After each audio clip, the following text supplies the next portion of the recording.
Welcome to Rewatch and Rank. On this channel, we rewatch older TV shows, provide a summary and opinion on the episode before ranking each episode against each other, and today's episode is Bleach Soul Society The Rescue Arc, Episode 44, Ishida, The Utmost Limits of Power. Episode in a nutshell is a brief reminder of what happens in the episode. So, this episode picks up where the last one left off with Mayuri and Ishida and their fight, and Ishida has revealed his puppet suit, which allows him to move despite the paralytic poison.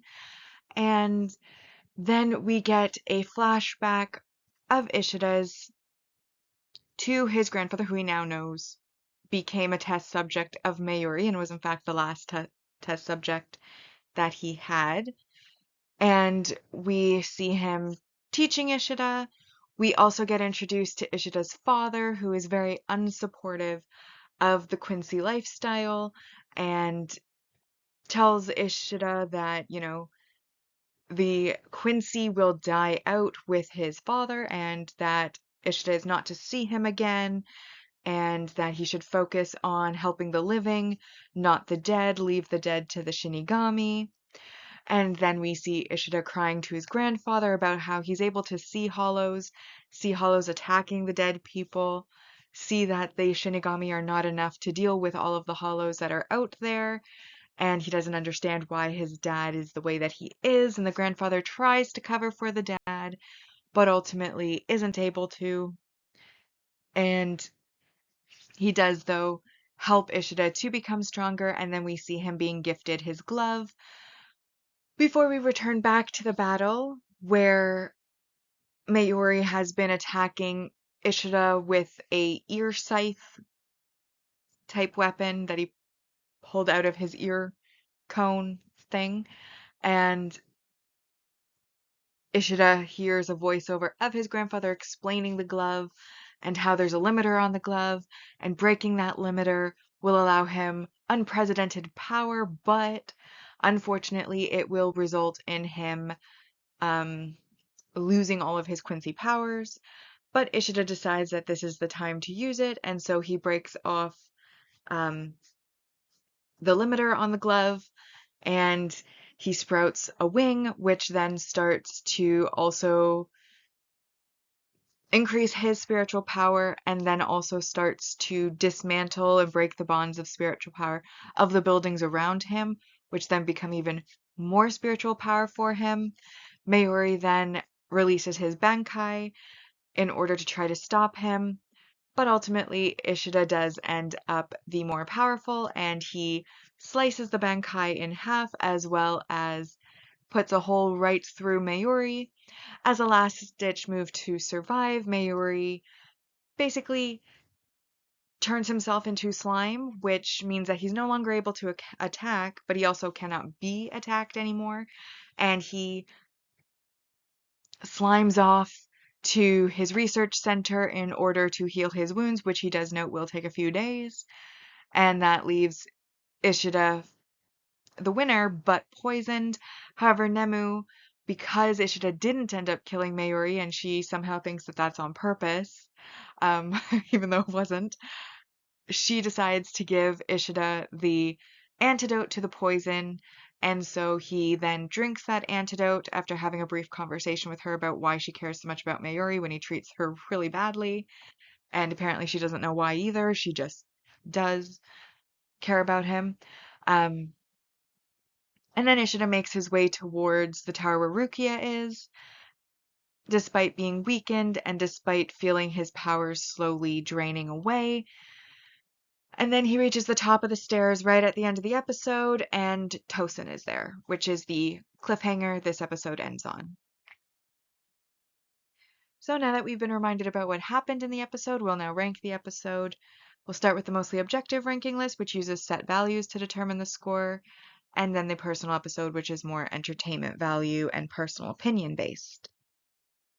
So for our mostly objective values, we start with our resolved battle worth 2 points, and that's of course the Ishida versus Mayuri fight.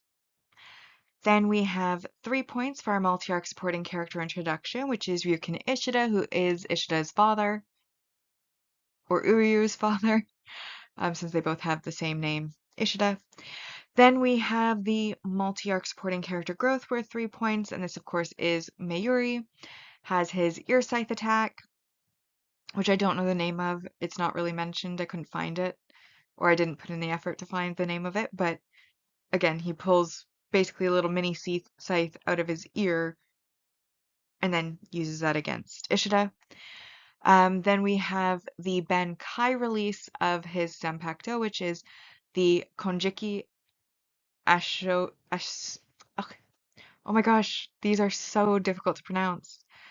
Konjiki Ashisogi Jizo. And then we have the Konjiki Ashisigo Jizo's power, which starts with some retractable blades that it pops out under its baby head, and then it's poison breath.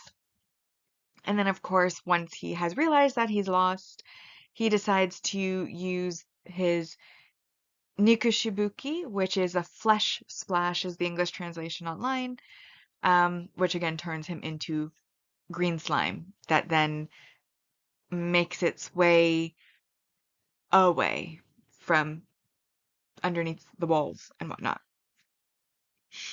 Then we have our multi-arc main character development, which is getting more of Ishida's backstory, more about his relationship with his father and his grandfather, particularly focusing on his closer connection to his grandfather, who, of course, as we've found out, was a research subject of Mayuri's, and who he is deciding to defend and give up his Quincy powers to avenge,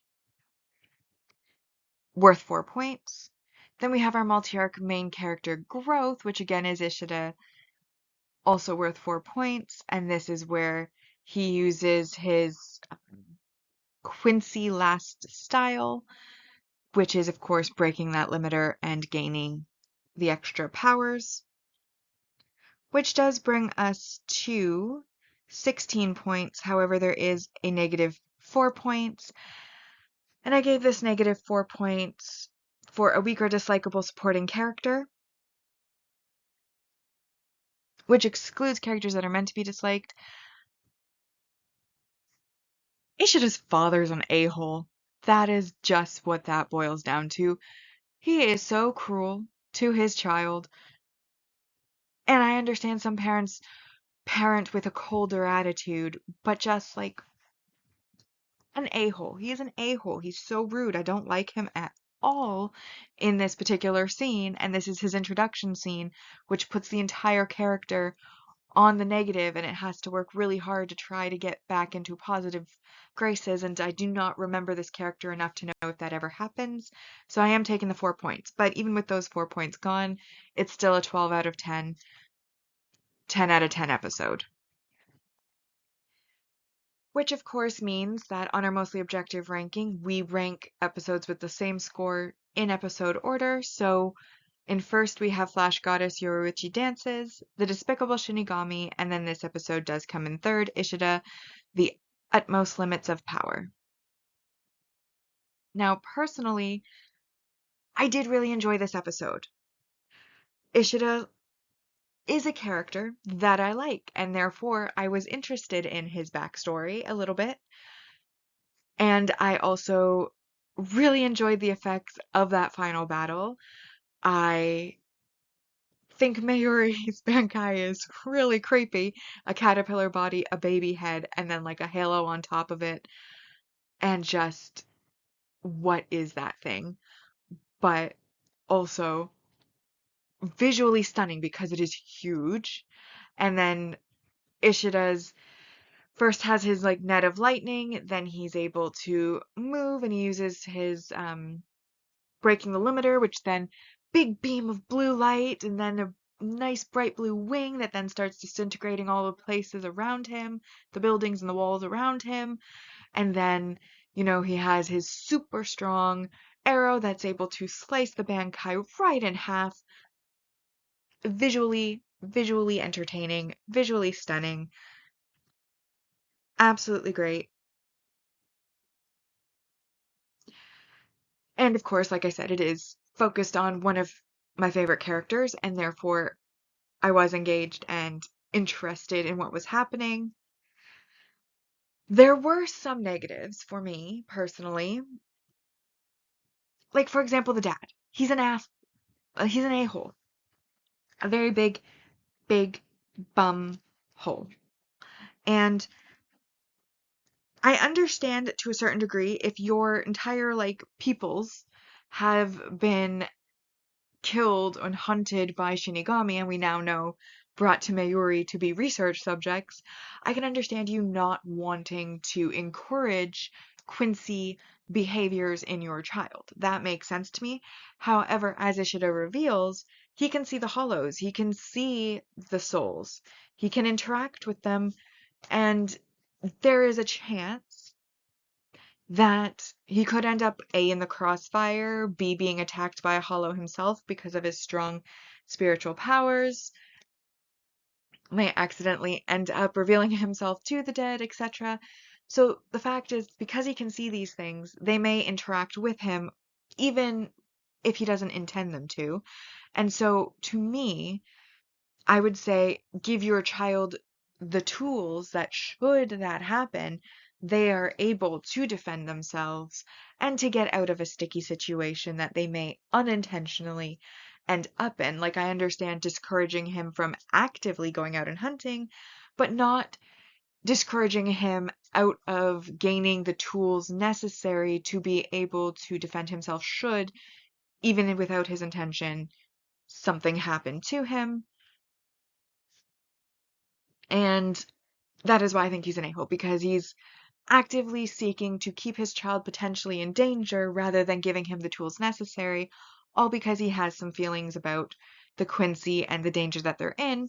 And again, I understand that danger that they're in, but if you can see the world, you can interact with it, which means that you need to be protected from it, which means you need the tools to protect yourself from it, which means he should be totally fine with Ishida being trained to use his Quincy powers, but be discouraging him from actively going out and hunting hollows and using them actively and drawing attention to himself. Like, he should be educating Ishida on the right way, or on the need to hide and the reasons why and things like that, while still allowing him to have those tools available to him. So I just disagree with his whole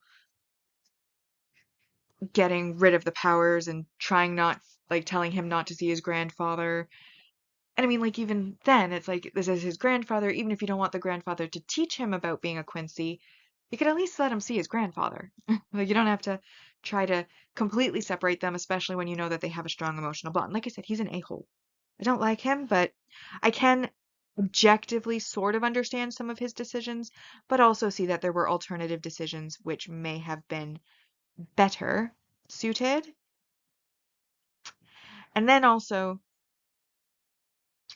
bit of comedy that I did like was Nemu giving Ishida the antidote for sparing Mayuri's life, like he did it on purpose. And Ishida even himself is like, that was a coincidence, because he was aiming to kill him. But then Nemu's like, well, you didn't kill him, so here's the antidote anyways. And then Ishida spends the next little bit talking to her instead of drinking the antidote. And I'm like, if you're poisoned and somebody gives you the antidote, you're drinking that right away. Like, you should be, should be the first thing you do. Then you can have your conversation and go on your way. But I feel like they did that in the wrong order. But I did find it funny. And she even tells him that had he aimed for the head instead of the torso, he would have actually succeeded in killing Mayuri, which is kind of a letdown after resolving the fight and having your enemy escape, knowing that, you know what, if you just aimed a little bit higher, you would have been good and he'd have been gone. But then he also would have died because Nemu then probably wouldn't have given him the antidote. So in the end, I think it all worked out. And ultimately, I really enjoyed the episode, despite the negatives. And that is why I decided to give it a 9 out of 10. And that does put it into first place. Ishida, The Utmost Limits of Power, followed by The Despicable Shinigami, and then Flash Goddess Yoruichi Dances. Next, we have our series ranking so far, and we have Agent of the Shinigami arc in first at 84%, Soul Society the Sneak Entry arc in second at 75.24%, And then the Soul Society, the Rescue arc, has a so far perfect score of 30 out of 220. Meanwhile, on the personal side, we have Agent of the Shinigami arc also in first place, but with 63%. Soul Society, the Sneak Entry arc in second with 59.52%. And Soul Society, the Rescue arc is currently at 24 out of a possible 220. But with that, we've now rewatched and ranked Bleach, Soul Society, The Rescue Arc, Episode 44, Ishida, The Utmost Limits of Power. Like and subscribe if you'd like to, and I'll see you in the next episode.